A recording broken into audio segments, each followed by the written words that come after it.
life of the average LostPhoenixWolf. Welcome to my channel. Today's still November 13th. Fourth video log for today. And I'm having a wonderful morning. One cat just went out the door. The other cat went out the door before that one. I can hear the one cat drinking. The other one munching around and doing a little dance before taking a drink. I did get a little bit of orange juice. I'm not going to bother bringing it on camera because it's only like a quarter cup, and I had a little bit before doing this last video. I didn't have to do another take of this video because I've done it a bunch of times. And I gotta learn to just slow down my intro a little bit, to slow it down, because I don't want to get my intro on there and get it quick and get it done for you guys, but I need to learn to slow it down so I'll be able to say all those syllables. Like, there's nothing wrong with me saying a day in the life of an average Aboriginal. It's pretty easy. But when I say it quick, I'm trying to get it quick because I got pressed for time for this and that, and making sure I get the the intro, the voice intro done good. Outro really needs a big improvement too. And I come to the point where I want to get it done soon because I'm waiting on people to get this and that done. I do want to get the different choices anyway. I do have my idea of sound anyway. I'm liking the sound of that, but it could be, a little bit more bass, a little bit more drums, a little bit more epic on the flutes, maybe. A little bit more epicness, saying this Phoenix Wolf is going into a battle or something like that, or this one was about this Phoenix Wolf, trying over and over again, and then being able to fly, and that's what it's about. And that's really good because I'm learning how to do video logs. I was doing video logs for a while now. In the beginning, I was learning how to do video logs and better my video logs, and do it over and over and over until I take flight and my video logs start getting better and better. But now I need to step up that visual and sound intro for sure, and get some kind of visual and sound outro. But I want it to be related to the first visual and sound intro, and I want it to be about basically it's a winged fire wolf, but Phoenix Wolf. I don't want to give the detail because it's in my mind what I want, but to get it done on paper, the artwork, the animation, the sound to go with it, and editing and stuff, that could probably take about maybe 4 days to a week. Probably going to take like 4 days to a week just to get that done, because that's usually what happens. I mean, it took me a few days to get the visual and sound intro for the vlog, and then another few days for visual and sound intro for the the visual and sound intro for the gaming channel, and visual and sound outro for the gaming channel. It took like 3 days at a time. 3 days, not really 3 days.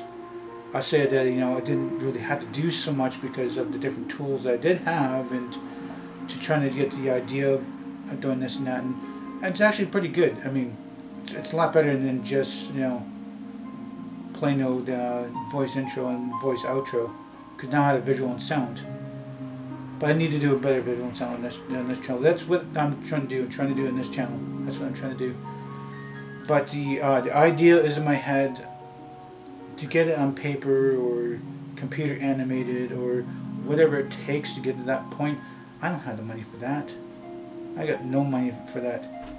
And to do just 30 seconds of it probably could be, I don't know, it could be 30 bucks, it could be 300 bucks. I don't know. I don't have that kind of money to do that. I don't want to have to pay anybody. If I can figure out a way to do my own, and it's very presentable, very good, it's nothing's professional. Nothing's professional on this channel. Nothing's professional. Maybe I got a little bit of professional camera done with the crap, sure. I don't know. I'm here. Okay, I got professional music in the background. There's something professional. But this is what I play every day when I'm in my room, and you know, I need to get out there, and you know, it's like I said, I just get such a busy day. So like this morning, I gotta get it done, get it done, get it done. So right now it's 9:20 in the morning. I'm just checking out how much time I got left too. I got like 8.5 minutes still. So I don't know what I keep telling you guys about that, but letting you guys know that's what is on my brain these days, and what I'm trying to do in my life, trying to better things in my life, and you know, even make my cats feel better, you know, make sure they're fed, and so that they're the two oldest cats. They're the oldest cats. I think the longest cat I've had maybe was 2 or 3 years. Either got killed or stolen or gone missing or died, you know. They died. One cat that I know, that one cat in question it was, you know, going on 3 years, and it fell into a mud hole that filled up with water, and it couldn't get out because the sides were so slippery, and there was a particle board over top of the hole, and the cat was stuck underneath there, and the water was filling up because it's lots of rain.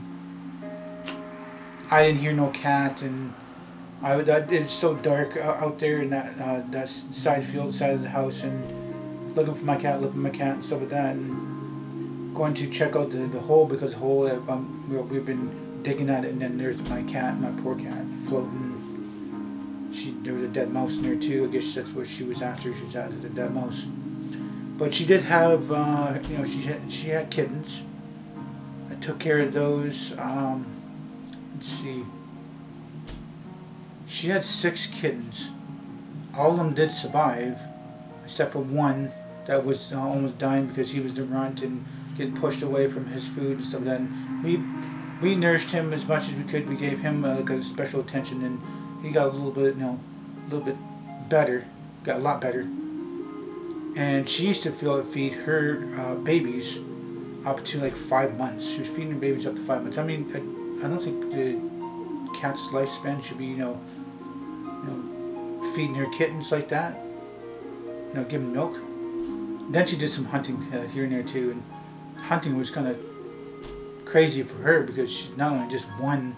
You know, you're hunting for like 6 kittens. I don't know if she really, you know, thought of the statistics on that. But actually she passed away and so that, and these other cats, they were about a year and a half, and I had all 6 of them. I did a penned-in thing and fenced in, and made sure that, you know, no other wildlife can get in there, not even the mesh top, so they couldn't climb out of the thing, to the mesh chicken wire top, so that because there's hawks or eagles, not going to go in there and grab a kitten and take off, because they weren't really totally fully grown even after a year and a half, and they were still small.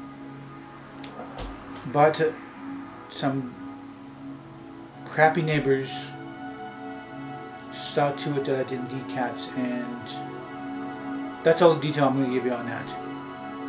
They didn't survive no more than a year and a half.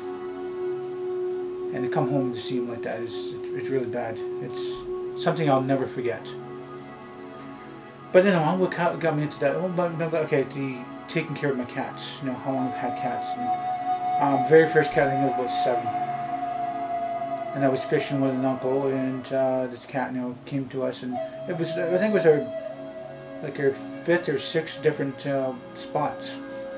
And then when I came back around, I think about 2 weeks later, to a month later, and let's go back to that spot. No, they got that fish spot. Not only that, because I wanted to see the cat. So the cat happened to be coming around, and then there was no collar, very friendly. You could pick it up. He goes, "Hey, you want to take that cat home? Maybe you can give it a good home and take care of it." He's like, "Oh, can I please? Thank you so much." I got very happy. I just had my first cat. So I bring home a cat, and the uncle helps me get a water bowl and food bowl, like some for water and one for food, and then some treats and a collar and litter box and kid litter and stuff. I mean, first time I ever had a cat and didn't know what to do. Now he's going to run down. You got to scoop the kid litter. You got to do this and that, and make sure, he doesn't get any fleas or doesn't get hurt by the animals, and take care of him and stuff like that. And having all that stuff in the cat, and Dad comes home from work, he's usually a grump.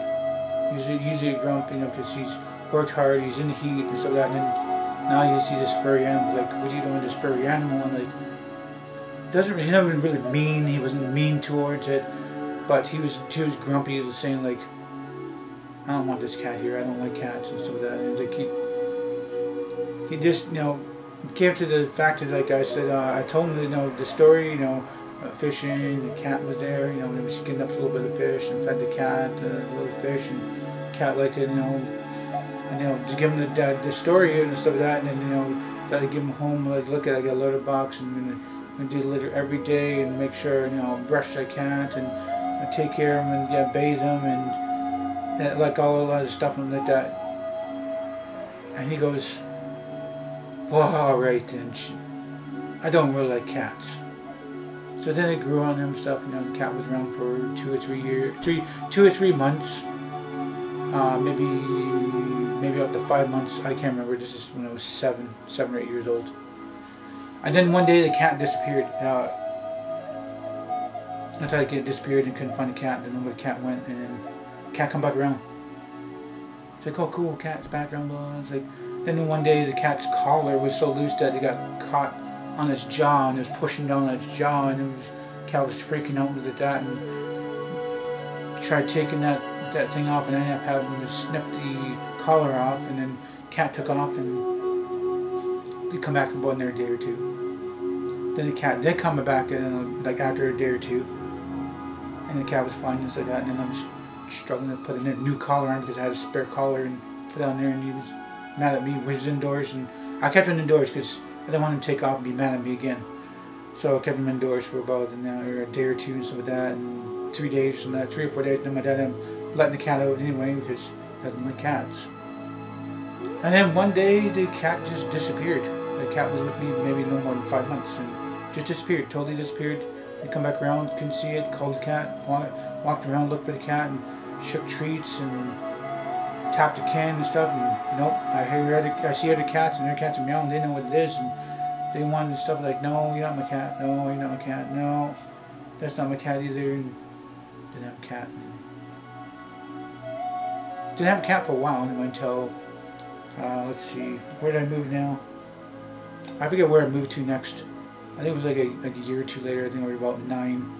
I had a kitten, so a kitten was given to me, and then again my dad didn't learn to like cats again, and he goes, you did do well to take care of the other cat, and the cat disappears, like, but I do know what happened to the cat, and adult would know what happens to a cat when the cat grows up. It's not a kitten anymore, and it's not that cute and cuddly, and it's getting to be an adult cat, and I know what happens with these cats, and I know what adults do these days now, or back then anyway, when they were doing it for a while. But anyway, that's all I got to talk about. There's nothing more I really want to talk about right now. I'm just going to wrap this video up.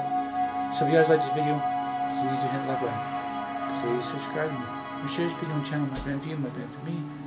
Please do tell your friends and family about me. Thank you for this video time you guys watch it. Hope you all have nice days, morning, and night.